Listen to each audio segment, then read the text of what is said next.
Like for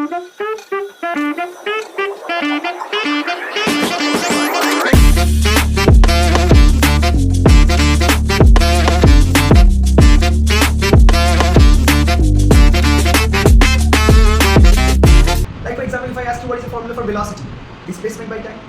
What is the formula for stress, force per unit area? What is the formula for pressure, force per unit area?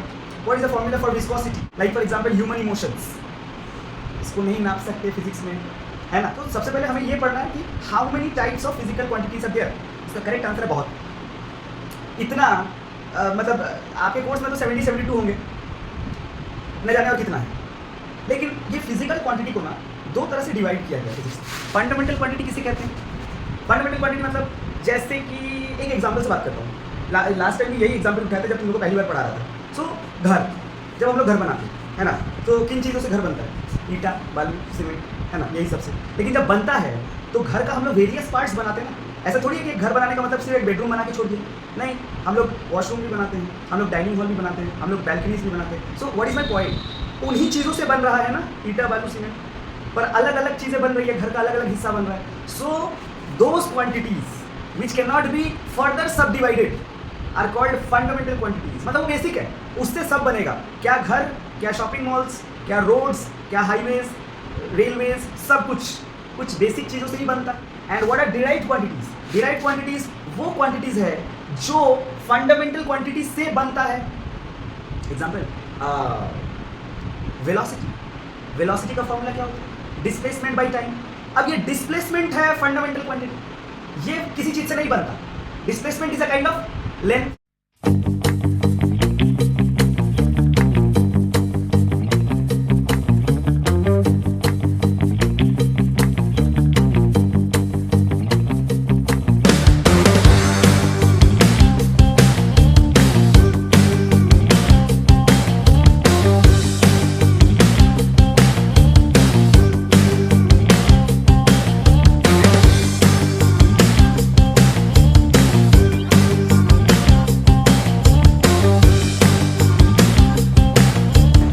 ईटा, बालू, cement समझ लो यही है. क्योंकि हम लोग जो मेजर करते हैं ना इंडियन सिस्टम में डिग्रीज में, that is not the SI standard.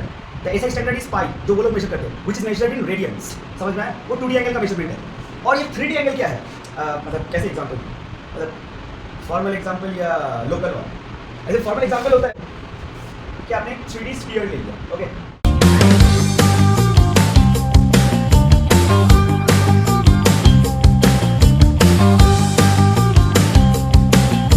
मौसम में जो तरबूज वाला होता है वो कैसे काटता है ना, ऐसे ऐसे चारों तरफ से काट के एक पीस निकालता है.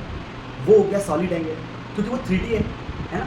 या फिर और लोकल एग्जांपल, कॉर्नेटो आइसक्रीम. जो कॉर्नेटो आइसक्रीम आप खाते हो तो वो भी एक कोन है ना, वो निकाला जाता है, उसे कहते हैं सॉलिड एंगल. वो 3D शेप है. लेकिन जो तुम लोग प्रोटेक्टर से कॉपी में बनाते हो वो 2D एंगल, क्योंकि वो हम लोग कॉपी में बनाते हैं. अब समझ आया? So dimension of velocity is m0 L1 p⁻⁻1. समझ में आया? पक्का. ओके, अगला जम के फिजिकल क्वांटिटी पढ़ेंगे हम लोग. स्पीड का क्या हो जाएगा? नहीं, स्पीड का हो जाएगा अपना डिस्टेंस बाय टाइम. पूछो क्यों? क्योंकि स्पीड एक स्केलर क्वांटिटी है, तो हम लोग वहाँ पे लिखेंगे डिस्टेंस बाय टाइम. पर simple that doesn't really matter. वो मैटर नहीं करता. क्यों? अब एक डिस्प्लेसमेंट ले लो या डिस्टेंस है तो लेंथ ही क्या है? लेंथ ही है ना. तो हम लोग इसको भी लिख देंगे, स्पीड का डायमेंशन भी लिख देंगे अपन m0 L1 t-1. हाय आला, इसीलिए खत्म नहीं होता है. सोच, एक तेरे चार्ट में एक और फिजिकल क्वांटिटी है जिसका नाम है, अच्छा वो नहीं पढ़ाते क्या? का क्या फॉर्मूला हो जाएगा? अब एक change in velocity by delta T होगा ना. चेंज इन टाइम भी होता है. अरे चेंज इन वेलोसिटी तो वेलोसिटी है, पर अपने को तो पता ही है कि वेलोसिटी क्या है. अरे m नहीं है, LT-1. तो मैं यहाँ पे लिखता हूँ एक्सीलरेशन का डायमेंशन क्या हो जाएगा? LT-1 क्या बाई टी. LT-1 बाई বোঝাতে পারছি, ভয় লাগছে, তুমি ভয় দেখাবে না আমাকে.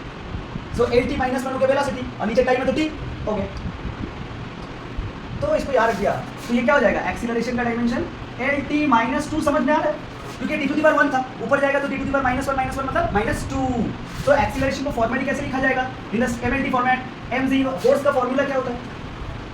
फोर्स को f से रिप्रेजेंट करते हैं, उसका फॉर्मूला क्या होता है? Mass into acceleration. तो एक बात बताओ, मास इंटू एक्सीलरेशन होता है ना, तो उसको हम लोग डायमेंशन में कैसे डिनोट कर सकते हैं? एक मास है क्या फोर्स में, तो एक मास है तो m to the power 1 into acceleration, तो ये रहा lt-2। सो फोर्स का फॉर्मूला डायमेंशन का क्या सीखा तू? ml-t-2, ml-t-2। अच्छा, अच्छी बात बता, ये तो फोर्स तूने सीखा। अगर मैं तेरे को बोलूँ कि काइनेटिक एनर्जी क्या हो यार, काइनेटिक एनर्जी का फॉर्मूला हाफ। अच्छा, तो काइनेटिक एनर्जी का फॉर्मूला क्या? Half mv square. तुमने यहाँ लिखा हाफ mv स्क्वायर। पहली बात तुम ये नोट करो कि कोई भी कांस्टेंट्स का डायमेंशन में कोई काम, किसी भी तरीके का कांस्टेंट का कोई काम नहीं है। हाफ mv स्क्वायर हो, √2gh हो, कुछ भी कांस्टेंट का कोई काम नहीं है। तो मेरे को लिखा है काइनेटिक एनर्जी का डायमेंशन। अच्छा, काइनेटिक एनर्जी का डायमेंशन हो गया अपना, हां, मास तो एक ही मास है m, इनटू वेलोसिटी क्या हो जाएगा? वेलोसिटी क्या हो जाएगा? lt। हाँ, तो मैंने ये लिखा lt-1, अरे उसका फिर होल स्क्वायर भी हो जाएगा। तो ये फाइनली क्या आ जाएगा? काइनेटिक एनर्जी का डायमेंशन आएगा ml2t-2। हाँ या ना? मैं ये बोलना चाहता हूँ कि जो g है, g क्या चीज है? g है एक्सीलरेशन ड्यू टू ग्रेविटी। पर हम लोगों ने यहाँ पे जो एक्सीलरेशन पढ़ा lt-2 एक्सीलरेशन, ये किसका एक्सीलरेशन है? ये पार्टिकल का, ऑब्जेक्ट का, बॉडी का एक्सीलरेशन है। अच्छा, मेरे को एक चीज जानना है, अरे पार्टिकल का एक्सीलरेशन हो या अर्थ का ग्रेविटी हो, एक्सीलरेशन तो मैंने यहाँ पे चुपचाप लिख दिया, ये जो g है ना, यहाँ पे लिख दिया lt-2, और ये मास हो गया, और ये h क्या है? mgh में h क्या होता है? अरे हाइट होता है ना, and height is a kind of length होता है ना, तो अगर चुपचाप यहाँ पे लिख दिया l। मेरे दिमाग में क्या चल रहा है? मेरे दिमाग में एक चीज समझ में आया, l इंटू एल हो गया यहाँ पे l2t⁻²। अरे यार, ये पोटेंशियल एनर्जी और काइनेटिक एनर्जी का दोनों का देखा लग रहा है क्या? पोटेंशियल एनर्जी और काइनेटिक एनर्जी का डायमेंशन, पोटेंशियल एनर्जी और काइनेटिक एनर्जी का डायमेंशन, अरे सेम निकला। कंक्लूजन क्या? कंक्लूजन ड्रॉ किया मैं, किसी भी तरीके का एनर्जी हो, किसी भी तरीके का एनर्जी हो, कैलकुलेट पे आपको बोला जाए potential energy, electrostatic potential energy, gravitational potential energy, elastic potential energy, किसी भी तरीके का पोटेंशियल एनर्जी हो ml2t-2। समझ में आया क्या? किसी भी तरीके का एनर्जी हो ml2t-2। समझ आया क्या? अच्छा, वेट का फॉर्मूला ऐसे पूछ रहा हूँ, वेट से मन क्या पूछ रहा हूँ, वेट का फॉर्मूला, वेट पढ़ा होगा ना? वेट का फॉर्मूला आपको नहीं पढ़ा है, इसको mg बुलाते हैं, है ना? वेट को क्या बुलाते हैं? mg में जी कौन है? Acceleration due to gravity. हाँ, तो मैंने लिखा w को लिख सकते हैं mlt-2, लिख सकते हैं क्या? m और lt-2, तो इसको कलेक्टिवली क्या लिखा जाएगा? अरे mlt-2, देखा लग रहा है क्या? इसके साथ मैच कर रहा है, ये मैच खा रहा है आपका फोर्स के साथ। देखो, so weight is a kind of, अब एक पॉइंट टू बी नोटेड, दुनिया भर का फोर्स है अपने पास, applied force, reaction force, restoring force, tension, viscous force, दुनिया भर का फोर्स आपको क्या याद करना है? ml एनर्जी दुनिया भर का आपको क्या याद करना है? ml2t-2। दुनिया भर का वेलोसिटी आपको क्या याद करना है? lt-1। दुनिया भर का एक्सीलरेशन आपको क्या याद करना है? lt-2। बोलो, वर्क एनर्जी थ्योरम। वो वर्क एनर्जी थ्योरम क्या कहता है? Change in energy is equals to work done, ऐसा कुछ था क्या? हाँ, तो मतलब वो थ्योरम मेरे को बताता है, चेंज इन एनर्जी मतलब delta E is equal to work done. तो काइनेटिक एनर्जी और वर्क डन क्या डायमेंशनली सेम है? हाँ, दिख भी रहा, वर्क डन निकला ml2t-2, काइनेटिक एनर्जी भी वही निकला। तो मतलब आज तू एनर्जी के लिस्ट में क्या इसको ऐड कर दिया?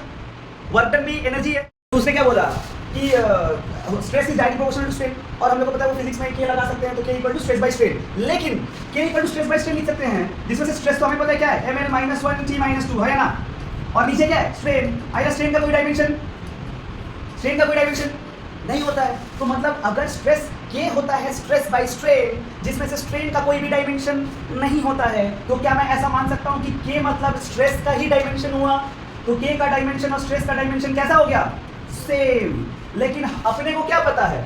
अपने को तो ये भी पता है कि K का डायमेंशन और स्ट्रेस का डायमेंशन जैसे सेम है, उसी तरह से स्ट्रेस का डायमेंशन और प्रेशर का डायमेंशन भी। ओहो हो, तो इसका मतलब अपने को पता चला, the pressure is equal to stress is equal to coefficient of elasticity. समझ आया? ये तीनों का डायमेंशन हो गया ml-1t-2। क्या कहते हो यार?